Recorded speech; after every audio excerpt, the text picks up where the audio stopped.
Is Eli Drinkwitz playing a dangerous game with Missouri fans? I just hope he's seeing something that I don't.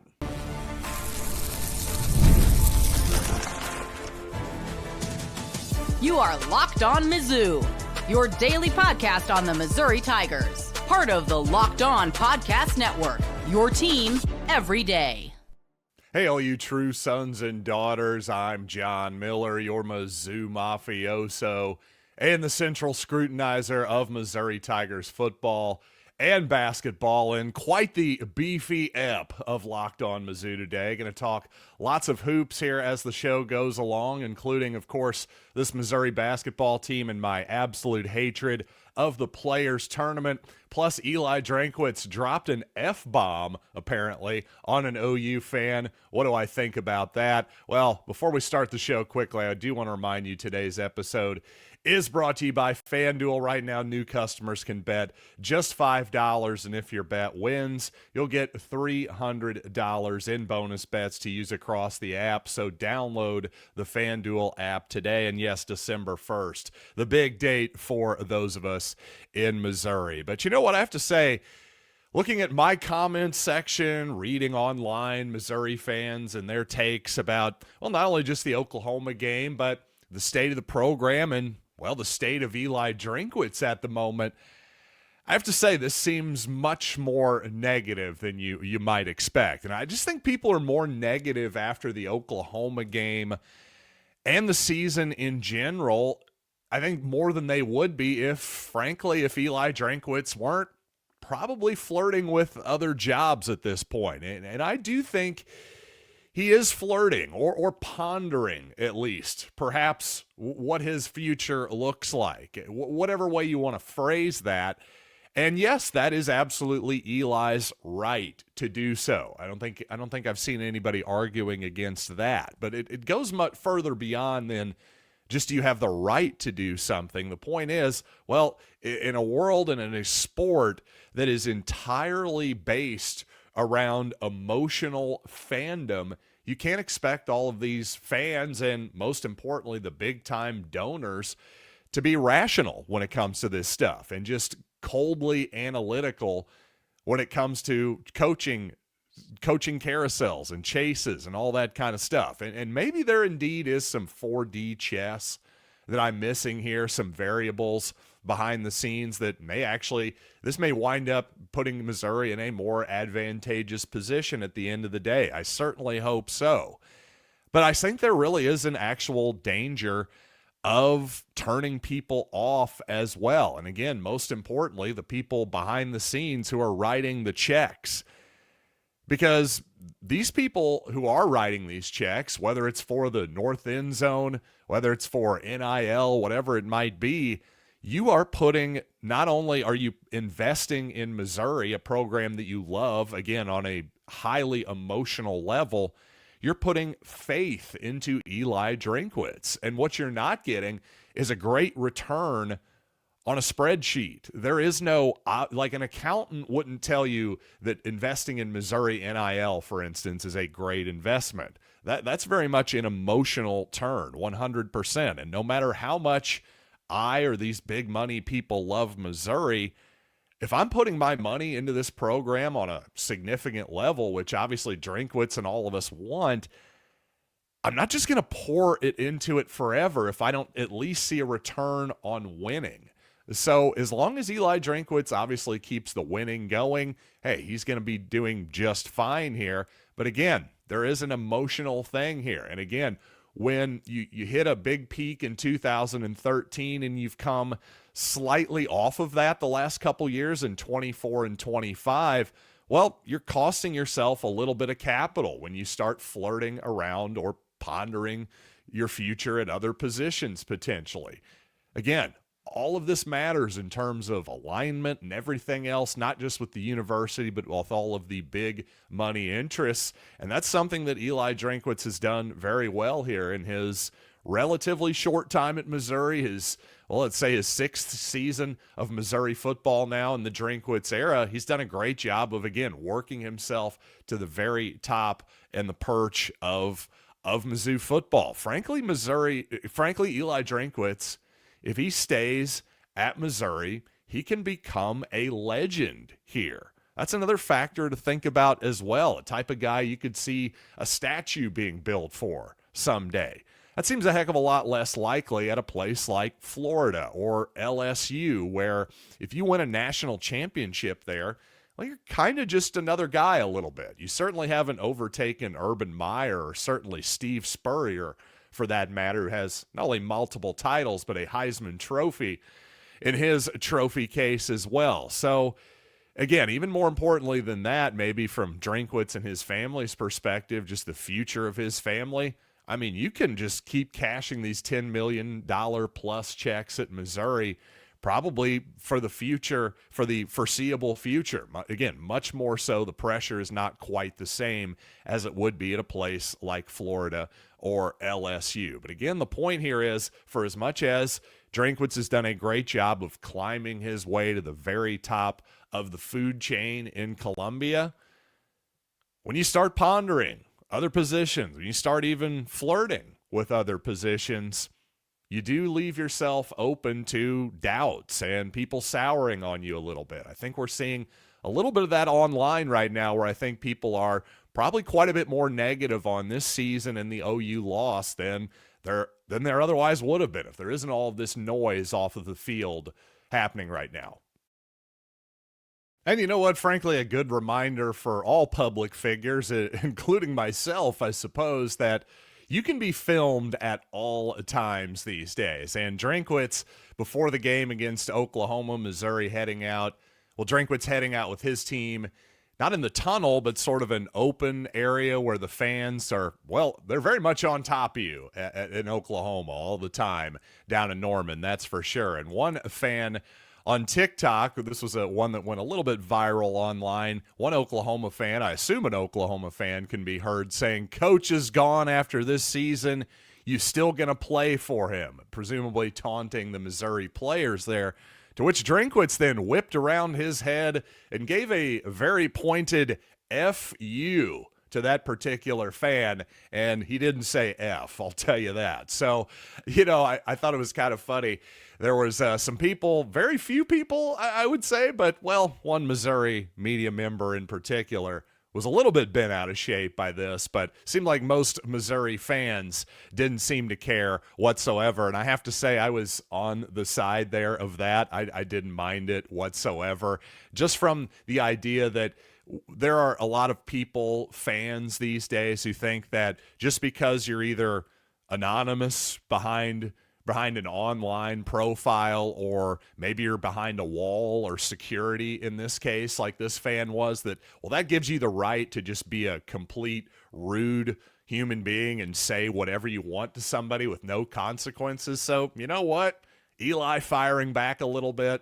I suppose he could have said something less profane, but I personally don't care because, frankly, I thought the person in the crowd was being rude and a little bit uncalled for there. But again, regardless, I don't think the guy should be kicked out of the stadium or anything either. So I'm not trying to overplay my hand here. I just thought it was funny that, I don't know, there was some Missouri media members, one in particular who was tisk-tisking it a little bit. Didn't bother me whatsoever. As a Missouri fan, I suppose you could try to psychoanalyze this a little bit and go, now why did that particular comment seem to cause an emotional reaction from Drinkwitz? I'm not going to go there. If you want to go for it, go right ahead. But you know what? A Missouri legacy at quarterback visited Missouri recently. How is that recruiting going? Well, we've got possibly a final answer there, and, well, an open answer when it comes to the quarterback for the Razorbacks on Saturday, plus plenty of Missouri basketball to talk about on this edition of Locked On Mizzou coming up for you in just a little bit. But you know what? The NBA is back, and there's no better place to get in on the action than with FanDuel, the official sports betting partner of the NBA. Even if you miss the start of the game or you want to ride the hot hand, FanDuel has live bets on everything from who will score next to fourth quarter comebacks, Plus, you can even take a same-game parlay, combine your live bets. Keeps everything much more exciting, and really that's what it's all about. Right now, FanDuel is giving new customers $300 in bonus bets when your first $5 bet wins. So great timing for all of us here in Missouri. December 1st is the go-live date. So head to FanDuel.com to sign up and play your game with FanDuel, the official sports betting partner of the NBA. And Rocco Marriott, a quarterback, an interesting high school quarterback prospect, son of Jeff Marriott, by the way, who was an offensive lineman late 90s in the Larry Smith era for Mizzou. Well, Rocco had been committed to James Madison for a long time, took an official visit to Missouri recently, and ultimately decided to end up at Central Florida, and frankly, very understandably so. Even though I was somewhat disappointed, there are obviously as many quarterbacks as you can get on the room. That's a good thing for Missouri, or anyone else for that matter. So a tiny bit disappointing, but totally understandable too, because Missouri in the 26 recruiting class already has Gavin Sidwar in the fold. Of course, right now, Matt Zoller's on the roster, Bo Prabula on the roster for next season. It makes a lot of sense for Rocco Marriott to go someplace where he can get more, there's more of a clear path to more immediate playing time. If not next season in 26, certainly in 2027 and beyond. And just as a reminder, in the transfer portal era, certainly the book is not completely closed on Rocco Marriott's career and any possibilities of going to Missouri in the future. Remember, Missouri lost out on Kevin Coleman, for example. They recruited him pretty hard in high school. He was a Missouri player that the Tigers did not get. Well, he bounces around all career with the Tigers. So there's certainly a non-zero chance that Rocco Marriott, being the Missouri legacy that he is, and somebody that the Tigers already have a relationship with, hey, who knows? He could circle back to Missouri, much like Kevin Coleman did did eventually as well. Now, KJ Jackson, by the way, a young quarterback for Arkansas that is not to be confused with KJ Jefferson, by the way. It's either going to be KJ Jackson or, of course, Taylen Green going to be the starting quarterback for Arkansas this week. Green, the veteran. Green, who has been, in my opinion, basically the epitome of the high variance Hogs, a team that offensively, obviously we know Arkansas can't stop anybody defensively. But offensively, well, the Hogs can basically give you anything at any given moment. An 80-yard touchdown, a pick six going the other way, myriad penalties, and lots of, frankly, good play design by Bobby Petrino as well. I mean, truly, it's up and down, and at the most extreme possible levels. But on that quarterback battle, Petrino says we've got to play it out in practice and make sure everybody's in good shape. He says we probably won't even announce it. We'll just work it and see who's ready to go. So if you're Missouri, Petrino's basically telling you a good chance KJ Jackson plays in this football game, but obviously you got to be ready for Taylen Green as well. In Arkansas's previous game, Jackson did play well, certainly. In 4 possessions, scored a couple touchdowns for the Razorbacks, and also one drive that ended in a field goal. But in classic Arkansas fashion, in his drive where he didn't score, it was a scoop and score touchdown for Texas in that ball game. So if you saw that Texas ball game, obviously Arch Manning and the Longhorns had absolutely no trouble putting up yards and points at will on Arkansas. But hey, the Hogs can score, so this could be an interesting game. Right now, though, how I see it playing out, the way Missouri just absolutely ran the ball down Mississippi State's throat, I think Arkansas's defense is quite possibly significantly worse even than that, especially on the ground. So Let's see. What's the NCAA rushing record? I know the Missouri rushing record is 319. Let's see. Okay, Samaje Perine has it. That's right. Oklahoma's Samaje Perine against Kansas. Nice job. With 400, folks. By the way, Melvin Gordon had it the previous week from Wisconsin. Tony Sands, though, speaking of Kansas, still has the rushing attempt record in NCAA football with 58 carries against, yes, the Missouri Tigers back in 1991. And Sands did hold that single game rushing record against the Tigers for many years. So thankfully that has since gone down. And I'm just saying, I'm not saying Ahmad Hardy's going to rush for 428 yards, but I am saying another 300, at least 250. I think it's on the table. And I just think that if Missouri doesn't have to pass the ball, I mean, have to. I'm sure they will pass the ball, of course. But if they can just run the ball down Arkansas's throat the entire game, I have a feeling Missouri probably will, especially in a last game type of situation. If Missouri has a big lead and there is a record that is within reach, I think Eli Drinkwitz has shown us before that he is more than willing to go for said records. So Ahmad Hardy could be in for a gigantic day. Definitely take him in all your daily fantasy lineups and all your over-unders, player props over at FanDuel for sure. And on Missouri basketball, one thing I was amused about as a, of course, decades-long fan of Missouri basketball, even going back to the latter 10 years or so of Norm Stewart's career, I was amused that Dennis Gates definitely yanked Luke Northweather out of the game temporarily, simply because Northweather, turned down a slightly open three. And I would say slightly open. There was a window there. I thought Luke probably should have shot it too, but it wasn't as though he was wide open and was just scared to shoot the ball or something like that. I just thought it was funny, the contrast between that and going back to the Norm Stewart era when Norm would yank somebody for maybe a lapse on defense or a turnover. Certainly shooting a three-pointer early in the shot clock by a 6'9", 6'10" guy. Not something that Norm Stewart probably would have lost it on back in the day, that's for sure. Again, not a criticism or anything, just shows how much the game has changed in 30, 35 years or so. And one thing that hasn't changed, though, is height still matters in basketball. No matter how much the three-point shot still matters, it's still nice to be tall, and it's still nice to have guys who are experienced as well. And Missouri, by the way, this is at last check, by the way. Maybe these numbers are ever so slightly off, but I doubt it. The point is certainly going to remain the same.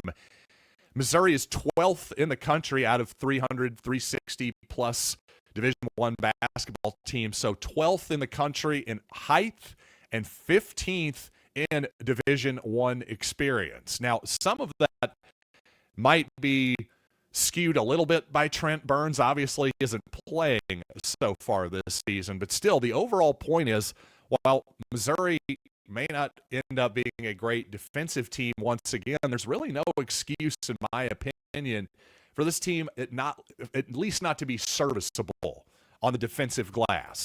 They're tall enough. They should be. It's all about effort and positioning and anticipation on the defensive glass for Missouri, and a lot of it simply is just going to be effort. And when it comes to those 4 and 5 spots for Missouri, the good news is Dennis Gates has a lot more options than he's had in really probably the most options he's had so far. Obviously, Mark Mitchell is the stalwart, and you know what? Shooting right now is a real question for Missouri, I think, in the offseason. Not looking like a problem right now. So you know what? Let's talk more about this Missouri basketball team coming up after these quick words. So like I said, for Missouri so far, shooting is certainly not a problem. And it's not just the overall shooting for Missouri, but it seems like Missouri has enough options on the perimeter, especially with the way Jaden Stone and and Jacob Cruz are shooting the ball off the bench right now. Hopefully Honor Boateng is getting back into the swing of things. Robinson looks like he's shooting it as well or better than he ever has on the outside.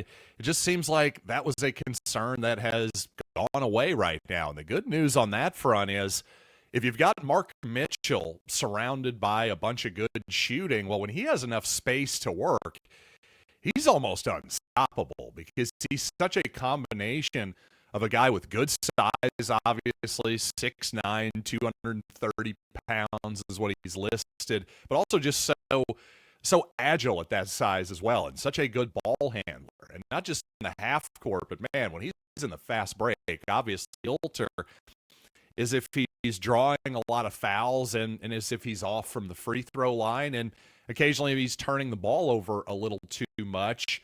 But again, I just think that spacing, shooting for Missouri is really going to alleviate a lot of those problems. And so really, you got that. To me, if you're going to play 5 out, it's the 4 and the 5 positions that are the most important. You have to get a tall guy with a specific set of skills. Well, Mark Mitchell fits that, and he's certainly the stalwart. The good news is you only really need one other guy next to him playing well most of those nights. And I think Missouri, at least offensively, has a lot of good options there, from Javon Porter to Luke Northweather to even Trent Pierce or even Jacob Cruz against smaller teams. He's certainly big enough that at 6'8", 215, he can hold his own against smaller lineups on the glass at the 4 spot, I think, at the very least. But as I've said, at the 3 spot, where Cruz is most likely to spend most of his time, he's got to be a factor on the defensive glass. The good news is that he's definitely making an effort so far. And one thing I like about this Missouri offense as well is I think they can play in the half court and in the fast break. Clearly, Missouri's really good in the fast break, again, with Mitchell, with Anthony Robinson and others in particular. But in the half court, Missouri has shown that they don't have to play fast, maybe a little bit too negatively sometimes on the Missouri defense. This is a team that's going to be able to score, and that's kind of what Dennis Gates does. So if you've gotten tired of the Missouri football offense spinning around in the mud here in the back half of the season, well, the offense shouldn't be a problem, that's for sure. I will say one person I did mention, Sean Phillips, of course, he has a completely different skill set than those other guys that I brought up. And I have to say, I probably did overreact a little bit to the Kansas State game with Phillips, that exhibition game where he played really, really well. I said, hey, he's kind of like one of the big 3, along with Robinson and Mitchell. I probably went a little bit too far there, to be honest, especially with how Gates likes to play. Phillips doesn't have the ability to step outside and play 5-out basketball. Missouri simply can't play 5 out when he's in the game. He needs to be the screen set, receiving passes, that type of deal. But it's just going to look different when he's in the game, and it's going to be interesting to see how much he plays. Certainly, at the very least, he's an important piece to have when you need more physicality in the paint, in the middle, than somebody like Javon Porter or Luke Northweather can provide. And just to close out the show here, by the way, just a thought on college basketball. I checked out the Players Era tournament for just a little bit yesterday because Kansas and Notre Dame were playing. Those are obviously 2, not just 1, but 2 Missouri opponents here coming up here in the very near future here in 2-3 weeks or so. And I'll be honest, I just couldn't stick with it. Just the atmosphere in the MGM Grand was just far too sterile and just depressing for me as a forward button. I'm sure I'll go back and scout it, but just as somebody who was watching it for entertainment, I got to say I was kind of bored to death by it. A half-empty arena in Vegas with a bunch of, corporate sponsorships on the floor.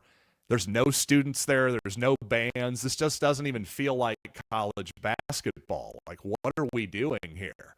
It's one thing when they have the Maui Invitational in a special type of building, a smaller building, by the way. I don't know. That feels like college basketball, even though it's obviously not on campus.